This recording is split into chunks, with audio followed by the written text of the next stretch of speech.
Shalom Aleichem, on est dans la suite de la Agdama de Ochot Tzadikim.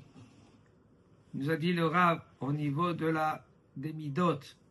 Si on ne prend pas Yirat Shamayim, c'est la crainte du ciel, il faut travailler dur et sec en premier de crainte à Kadosh Baruch Hu. Oui, il faut avoir peur. Il faut avoir peur d'Akadosh Baruch Hu parce que sauf, on est venu sur terre accomplir une mission. Okay? On a réussi, on a Shalom échoué. Alors il faut travailler sur Yirat Shamayim tous les jours. Il ne faut pas s'arrêter maintenant dans Yirat Shamayim d'avoir la peur de la punition. Il faut monter de niveau.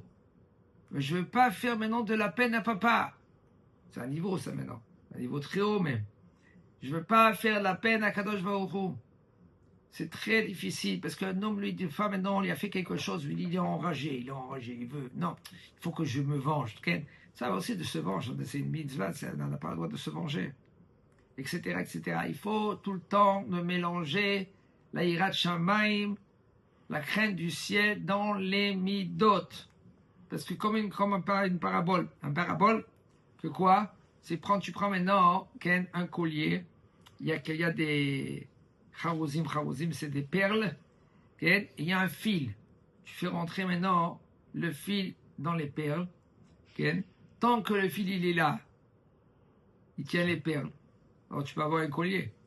Mais si maintenant tu as coupé le fil, tous les perles ils partent. La Yirat Shamayim c'est comme le fil.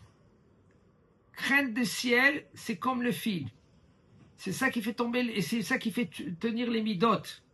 Les qualités ou les défauts, par exemple, de ne pas faire ainsi, et le bonhomme lui maintenant, s'il n'a pas Yirat Shamayim, il va le faire. Ou s'il a Yirat Shamayim, il va pas le faire. Ou il va oui faire. Il va aider son prochain.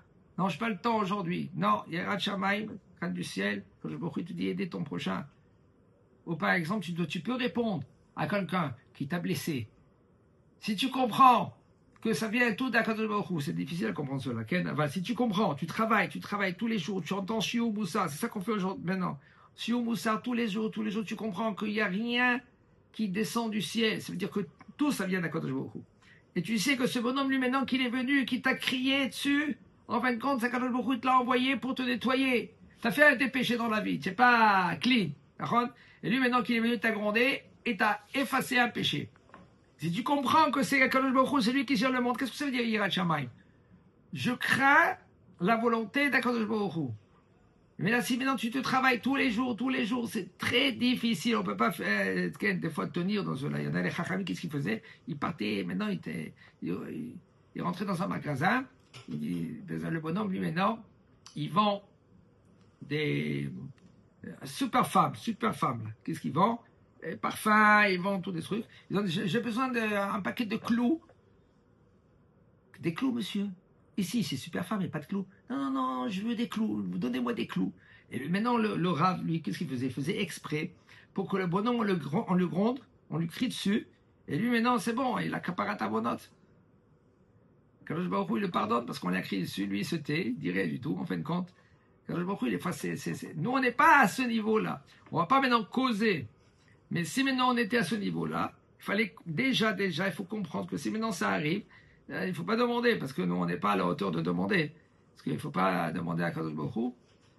Et si quelqu'un, lui, maintenant, il s'est mal comporté vers toi, tu acceptes, là, ça t'efface beaucoup des nianim que tu as sur toi. Si tu as compris. Alors maintenant, Yirat Shamayim, c'est de travailler. Par exemple, tu veux faire une mitzvah, tu n'as pas le temps, etc. Et tout ça, parce que c'est grâce à la Yirat Shamayim que tu as travaillé, tu peux avancer. Kadosh Baruch Hu, il te dit maintenant, étudie la Torah. Sans la Torah, tu ne peux pas travailler les midot. Sans Torah, il n'y a pas quelqu'un maintenant, même qui naît bien, avec des bonnes qualités, il peut les perdre. Pourquoi il peut les perdre? Parce qu'il est entouré du monde. Il peut l'influencer. Il est entouré. Papa, maman, les amis, à l'école, au travail. Mais là, il voit quelque chose. Il voit comment les gens ils se comportent. Il peut baisser Yirat Shamayim. Ah oui, j'ai vu ce barbu là. Tu as vu comment il s'est comporté? C'est bon, hein, si c'est le barbu, lui, maintenant il peut se comporter comme ça. Moi aussi, je peux me comporter comme ça. Ça, c'est quoi? C'est un manque de Yirat Shamayim. lui, il va rendre des comptes. Moi, quel rapport? J'ai vu cela. Peut-être que il m'a envoyé une image pareille pour voir maintenant si je peux tenir. Ah, et bon, il va rendre des comptes. Moi, mais il faut que je me renforce. Etc., etc. Yirat Shamaim, il y a haine. Si on ne travaille pas la Yirat Shamaim, ça commence même pas de travailler les midotes. Le bonhomme, il ne veut même pas vouloir travailler les midotes. C'est difficile. Ah, on m'a énervé. Alors, je vais m'énerver. Attends, il m'a énervé ce bonhomme-là. Alors, je vais m'énerver. Ah, t'as vu qu'est-ce qu'il va faire? Moi, je veux me venger. Mais t'as pas compris. T'as pas le droit de te venger parce que c'est un lave de la Torah. S'il n'a pas Yirat Shamaim, le bonhomme, il va se venger. La Yirat Shamaim, c'est tout. Ça avant tout, avant la Torah. Un bonhomme, il peut étudier la Torah. S'il n'a pas Yirat Shamaim, sa Torah, c'est comme un couteau aiguisé. Dangereux. Très dangereux. Parce que son prochain, lui, maintenant, il s'est mal comporté. Parce qu'avec la Torah, le Rav, il vient, il défonce un élève. Combien des élèves, il vient vers moi, il me dit, ouais, tu sais pas qu'est-ce qu'il m'a fait, mon Rav. Qu'est-ce qu'il t'a fait? Ah, devant tout le monde, il m'a esquinté. Sans faire attention, le Rav, il n'a pas fait attention. Il était énervé parce que des fois, l'élève, il s'est mal comporté. Des fois, il y a des élèves, Baruch Hashem, ils se comportent très mal. Et le Rav, lui, il n'a pas tenu. C'est très difficile de tenir des fois. Il y a des élèves que les cordes, il te les fait sortir. Et bien, lui, devant tout le monde, et l'élève, qu'est-ce qu'il a fait? Il a fait demi-tour. Il a lâché toute la Torah. C'est à cause de qui maintenant? Tu vas dire c'est à cause de l'élève? Non, tu vas dire c'est à cause du Rav. Comment il n'a pas tenu? Mais non, on ne peut pas savoir. C'est très difficile de tenir. Etc., etc. Il y a beaucoup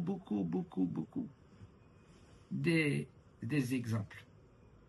Le Nyan, il est avant de travailler, même d'étudier la Torah. Tu peux étudier la Torah. Aval, il faut étudier la Torah. Parce que sans la Torah, tu ne peux pas avancer. Aval, il faut travailler le Yirat Shamaim. Parce que c'est ça qui fait tenir tous les mitzvot, toute la Torah, toute midot. Chazak Baruch.